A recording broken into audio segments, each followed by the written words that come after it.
Nothing can transcend human personality.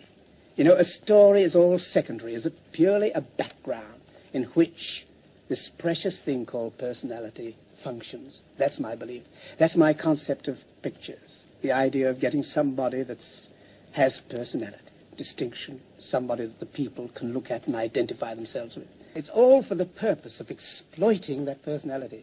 That's all. That's what a story does. In other words, the story is the framework in order to bring out and make luminous the personality. Nothing comes easy. People say you're a funny man. Well, I'm not a bit funny. I'm a very serious man. Many a time I've been lost, and I'm not very good on my feet, usually, expressing myself. But I would go away and work on something and sweat it out. That's why they took so long. They took so long. And the great thing is to strive for ease and simplicity. One is always insecure when you're starting a film. The insecurity is the fact that the film isn't finished. It's just beginning. Yes. And like everything else, there's a great deal of luck attached to it.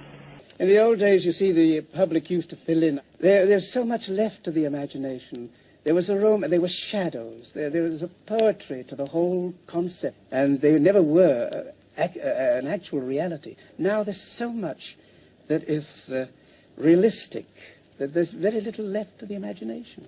So I think the poetry of the theatre has been lost. You see, I think art form is only really a great form by virtue of its limitations. It's like painting in 2 dimensions. You get your great masters, like Rembrandt and so forth. And it's the same thing in the silent films, you see. The moment we put language to them, they heard and it was vocal and audible, and we had some very bad experiences, or very dull ones at least. Although I must say, I think there's a tremendous... We could never go back to those old days where I think I romanticize about them, but as a matter of fact, there's great progress in films today.